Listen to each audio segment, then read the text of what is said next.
7. Répulsion et attraction des ouvriers par la fabrique. Crise de l'industrie cotonnière. Tous les représentants sérieux de l'économie politique conviennent que l'introduction des machines est une calamité pour les ouvriers manufacturiers et les artisans avec lesquels elles entrent en concurrence. Presque tous déplorent l'esclavage des ouvriers de fabrique. Et pourtant, quel est leur grand argument? C'est que les désastres qui accompagnent la période d'inauguration et de développement une fois consommés, les machines augmentent en dernier lieu le nombre des esclaves du travail, au lieu de le diminuer. Oui, le nectar dont l'économie politique s'enivre est ce théorème philanthropique, qu'après une période de transition et d'accroissement plus ou moins rapide, le régime des fabriques courbe sous son joug de fer plus de travailleurs qu'à son début il n'en avait affamé par le chômage forcé. M. Ganil fait exception. D'après lui, les machines ont pour résultat définitif de réduire le nombre des salariés, aux frais desquels va dès lors augmenter le nombre des gens honnêtes, entre guillemets, développant à leur aise cette, entre guillemets, perfectibilité perfectible, raillée avec tant de verbes par Fourier. Si peu initié qu'il soit dans les mystères de la production capitaliste, M. Ganil sent néanmoins que le machinisme serait une chose des plus fatales si, tout en écrasant par son introduction des ouvriers occupés, il multipliait les esclaves du travail par son développement. Du reste, le crétinisme, de son point de vue, ne peut être exprimé que par ses propres paroles. Ouvrez les guillemets.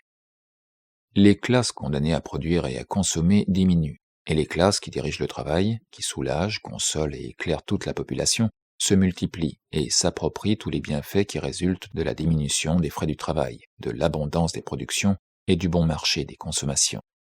Dans cette direction, l'espèce humaine s'élève aux plus hautes conceptions du génie, pénètre dans les profondeurs mystérieuses de la religion, établit les principes salutaires de la morale, qui consistent à s'approprier tous les bienfaits, etc., les lois salutaires de la liberté, sans doute pour les classes condamnées à produire, et du pouvoir, de l'obéissance et de la justice, du devoir et de l'humanité.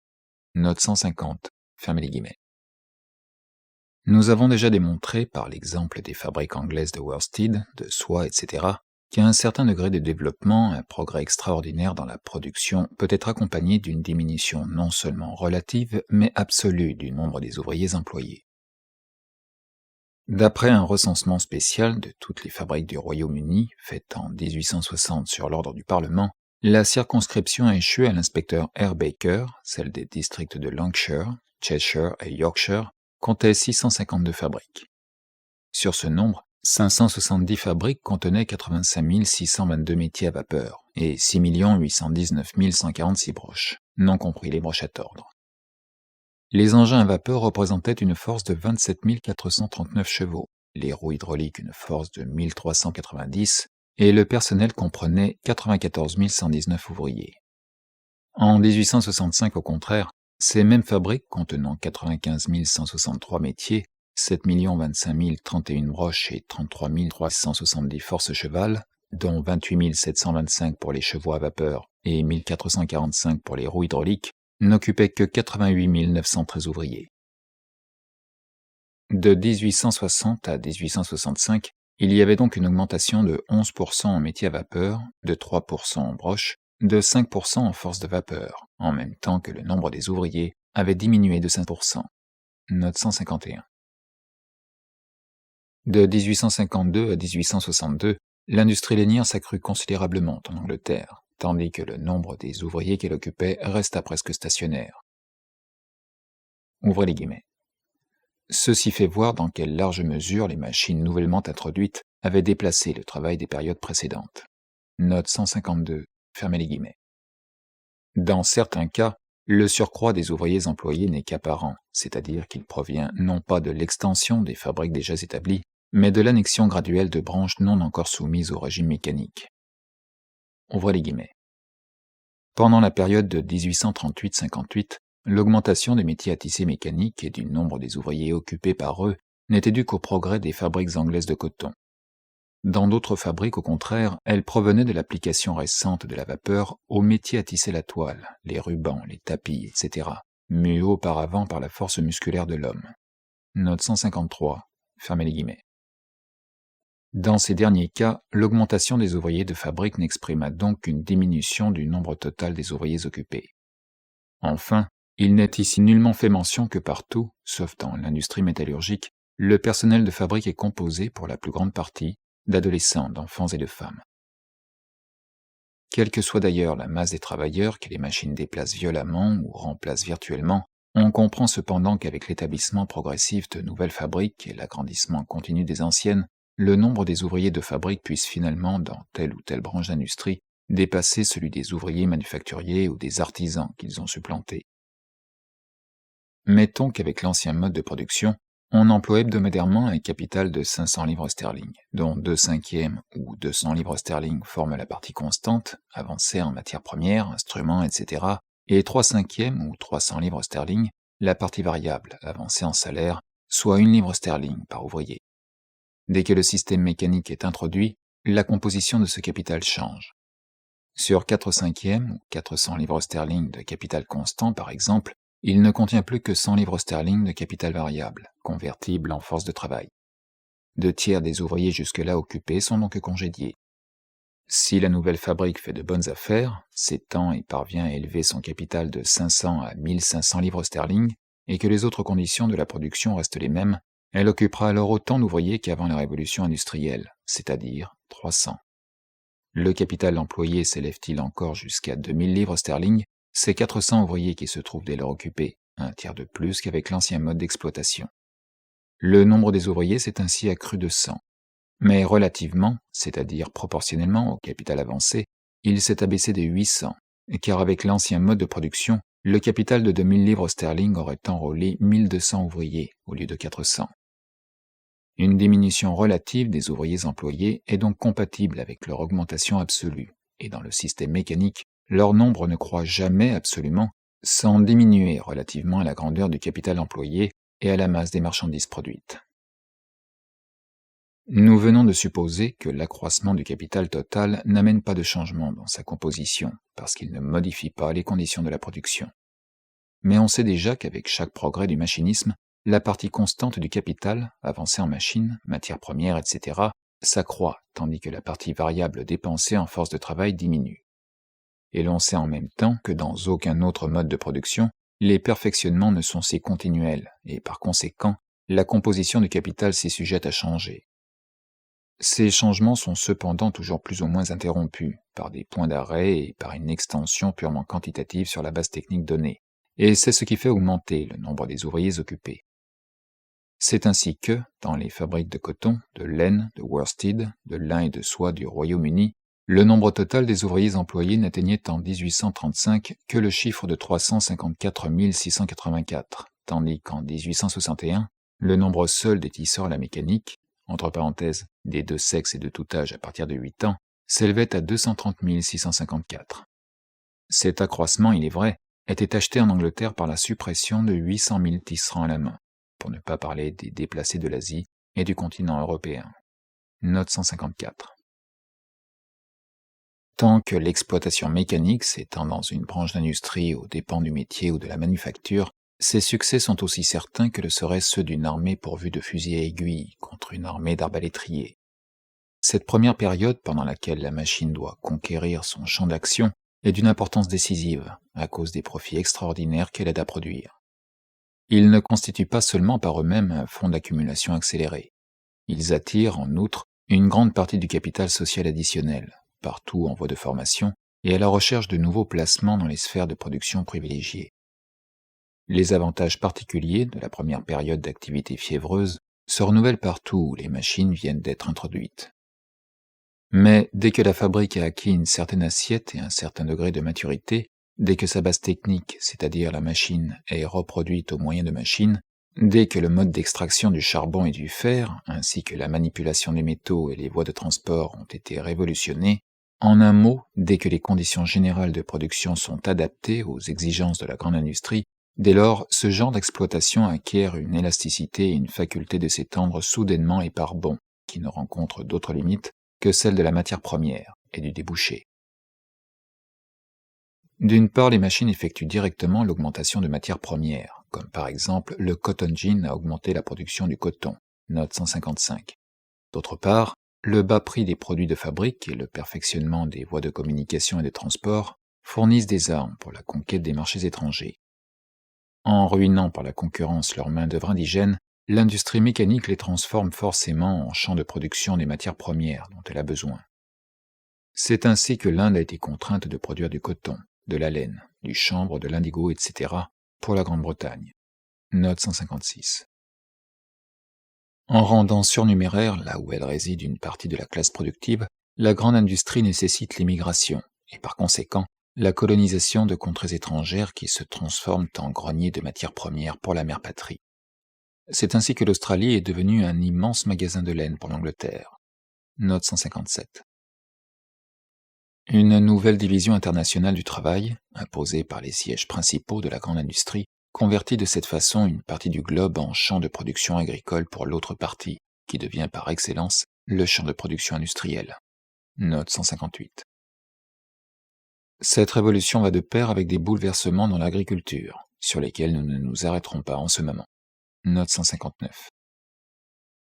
L'expansibilité immense et intermittente du système de fabrique, jointe à sa dépendance du marché universel, enfante nécessairement une production fiévreuse, suivie d'un encombrement des marchés dont la contraction amène la paralysie.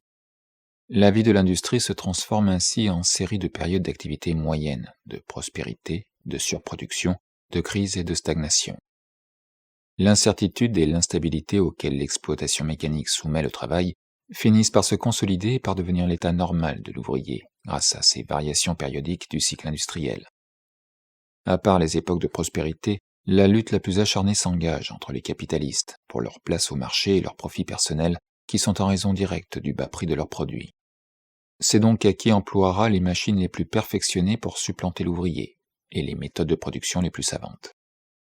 Mais cela même ne suffit pas, et il arrive toujours un moment où il s'efforce d'abaisser le prix des marchandises en déprimant le salaire au-dessous de la valeur de la force de travail. Note 160.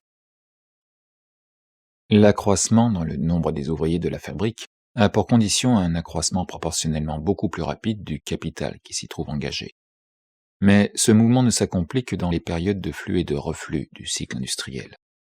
Il est en outre toujours interrompu par le progrès technique, qui tantôt remplace des ouvriers virtuellement et tantôt les supprime actuellement. Ce changement qualitatif dans l'industrie mécanique éloigne sans cesse des ouvriers de la fabrique ou enferme la porte aux nouvelles recrues qui se présentent, tandis que l'extension quantitative des fabriques engloutit, avec les ouvriers jetés dehors, les nouveaux contingents. Les ouvriers sont ainsi alternativement attirés et repoussés, ballottés de côté et d'autre, et ce mouvement de répulsion et d'attraction est accompagné de changements continuels dans l'âge, le sexe et l'habileté des enrôlés. Pour apprécier les vicissitudes de l'ouvrier de fabrique, rien ne vaut comme un coup d'œil rapide jeté sur les vicissitudes de l'industrie cotonnière anglaise. De 1770 à 1815, l'industrie cotonnière subit 5 années de malaise ou de stagnation. Pendant cette première période de 45 ans, les fabricants anglais possédaient le monopole des machines et du marché universel. De 1815 à 1821, malaise. 1822 à 1823, prospérité. 1824, les lois de coalition sont abolies. Les fabriques prennent de tous côtés une grande extension. 1825, crise. 1826, grande misère et révolte parmi les ouvriers. 1827, légère amélioration. 1828, grand accroissement dans le nombre des métiers à vapeur et dans l'exportation. 1829, l'exportation, pour l'Inde particulièrement, dépasse celle de toutes les années précédentes. 1830, encombrement des marchés, grande détresse. De 1831 à 1833, malaise persistant. Le commerce de l'Asie orientale, Inde et Chine, est arraché au monopole de la Compagnie des Indes. 1834, grand accroissement des fabriques et des machines, manque de bras. La nouvelle loi des pauvres active la migration des ouvriers agricoles dans les districts manufacturiers, rafle d'enfants dans les comtés ruraux, commerce d'esclaves blancs. 1835, grande prospérité, mais en même temps, les tisseurs à la main meurent de faim. 1836, point culminant. 1837 à 1838, décadence, malaise, crise. 1839, reprise. 1840, Grande Dépression, révolte, intervention de la force armée. 1841 et 1842, souffrance terrible des ouvriers de fabrique. 1842, les fabricants de Manchester chassent les ouvriers des fabriques pour obtenir le rappel des lois sur les céréales. Les ouvriers refoulés par les soldats se jettent par milliers dans le Yorkshire, et leurs chefs comparaissent devant le tribunal de Lancaster. 1843, grande misère. 1844, amélioration. 1845, grande prospérité. 1846, le mouvement ascendant continue d'abord, symptôme de réaction à la faim. Abrogation des lois sur les céréales. 1847, crise. Réduction générale des salaires de 10% et davantage pour fêter le Big Loaf, le pain d'une grosseur immense que messieurs les libre-échangistes avaient promis pendant leur agitation contre les lois céréales. 1848, gêne persistante.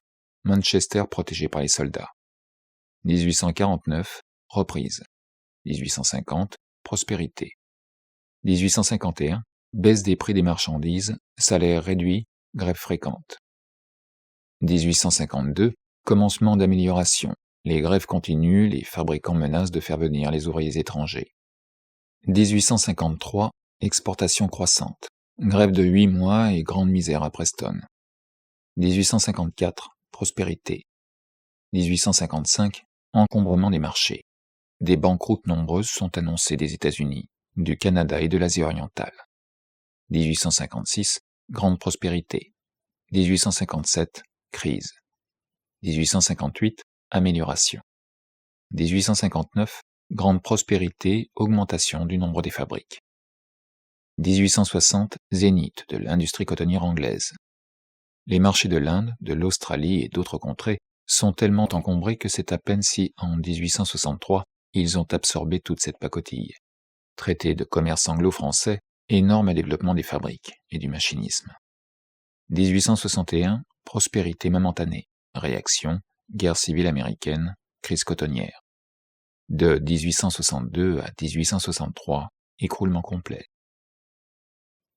L'histoire de la disette de coton, Cotton Famine, est trop caractéristique pour que nous ne nous y arrêtions pas un instant. La statistique des marchés de 1860 à 1861 montre que la crise cotonnière arriva fort à propos pour les fabricants et leur fut très avantageuse. Le fait a été reconnu dans les rapports de la Chambre du commerce de Manchester, proclamés dans le Parlement par Lord Palmerston et Lord Derby, confirmés enfin par les événements. Note 161.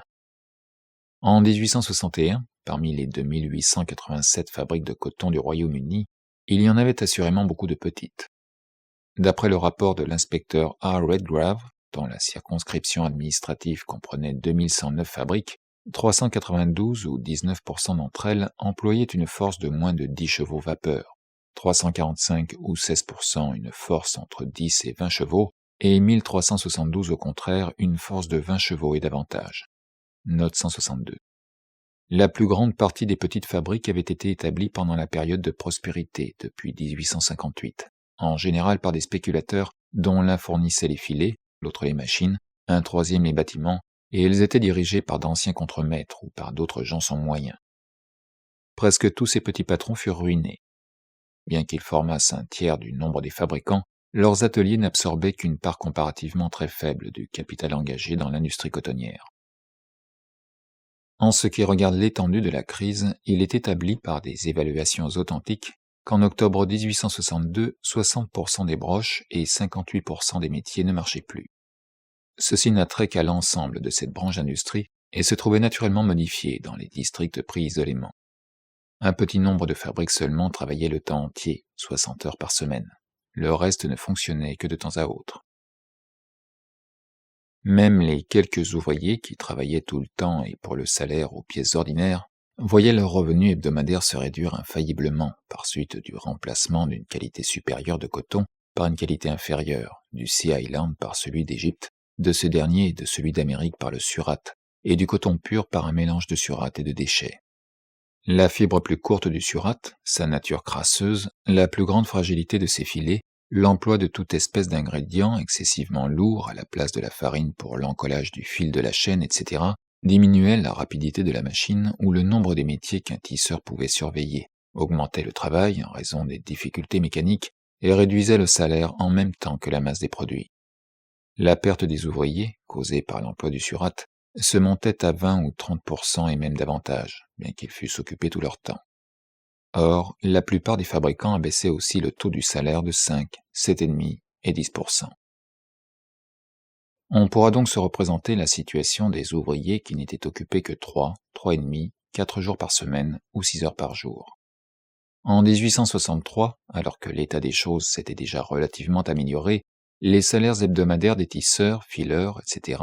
étaient de 3 shillings 4 pence, 3 shillings 10 pence, 4 shillings 6 pence, 5 shillings 1 penny, etc. Note 163. Au milieu de ces circonstances malheureuses, le génie inventeur des fabricants abondait en prétextes pour imaginer des retenues sur ces maigres salaires. C'étaient parfois des amendes que l'ouvrier avait à payer pour les défauts de la marchandise dus à la mauvaise qualité du coton, à l'imperfection des machines, etc. Mais lorsque le fabricant était propriétaire des cottages des ouvriers, il commençait par se payer le prix du loyer sur le salaire nominal. L'inspecteur Redgrave parle de self-acting minders, ouvriers qui surveillent une paire de mules automatiques, lesquels gagnaient 8 shillings 11 pence après 15 jours pleins de travail. Sur cette somme était d'abord déduit le loyer, dont le fabricant rendait cependant la moitié à titre de don gratuit, de sorte que les ouvriers rentraient chez eux avec 6 shillings 11 pence pour tout potage. Le salaire hebdomadaire des tisseurs n'était souvent que de 2 shillings 6 pence pendant les derniers mois de 1862. Note 164. Alors même que les bras ne travaillaient que peu de temps, le loyer n'en était pas moins fort souvent retenu sur le salaire. Note 165. Rien d'étonnant si, dans quelques parties du Lancashire, une sorte de peste de famine venait à se déclarer. Mais quelque chose d'encore plus affreux, c'est la manière dont les changements dans les procédés de production s'effectuaient aux dépens de l'ouvrier. C'étaient de véritables expériences in corpore vili, comme celles des vivisecteurs sur les grenouilles et autres animaux à expérience. Ouvrez les guillemets. Bien que j'ai fait connaître les recettes réelles des ouvriers dans beaucoup de fabriques, dit l'inspecteur Redgrave, il ne faut pas croire qu'ils perçoivent la même somme par semaine. Ils subissent les fluctuations les plus considérables par suite des expérimentations continuelles des fabricants. Leurs salaires s'élèvent et s'abaissent suivant la qualité des mélanges faits avec le coton. Tantôt ils ne s'écartent que de 15% de leur taux normal, et 1 ou 2 semaines après, l'écart est de 50 à 60%. Note 166, fermez les guillemets. Et ces essais ne coûtaient pas seulement à l'ouvrier une bonne partie de ses vivres, il les lui fallait payer encore avec les souffrances de ses 5 sens à la fois. Ouvrez les guillemets. Ceux qui sont chargés de nettoyer le coton m'assurent que l'odeur insupportable qui s'en dégage les rend malades. Dans la salle où l'on carde et où l'on fait les mélanges, la poussière et la saleté causent des irritations dans toutes les ouvertures de la tête, excitent la toux et rendent la respiration difficile. Pour l'encollage des filets, dont les fibres sont courtes, on emploie, au lieu de la farine d'abord usitée, une multitude de matières différentes. C'est là une cause de nausée et de dyspepsie chez les tisseurs. La poussière occasionne des bronchites, des inflammations de la gorge, et les saletés contenues dans le surat engendrent des maladies cutanées par suite de l'irritation de la peau. Fermez les guillemets. D'autre part, les matières substituées à la farine étaient pour les fabricants, grâce au poids qu'elles ajoutaient au filet, un vrai sac de Fortunatus. Ouvrez les guillemets. Grâce à elles, 15 livres de matières premières une fois tissées pesaient 20 livres. Note 167, fermez les guillemets. On lit dans les rapports des inspecteurs de fabrique du 30 avril 1864, ouvrez les guillemets.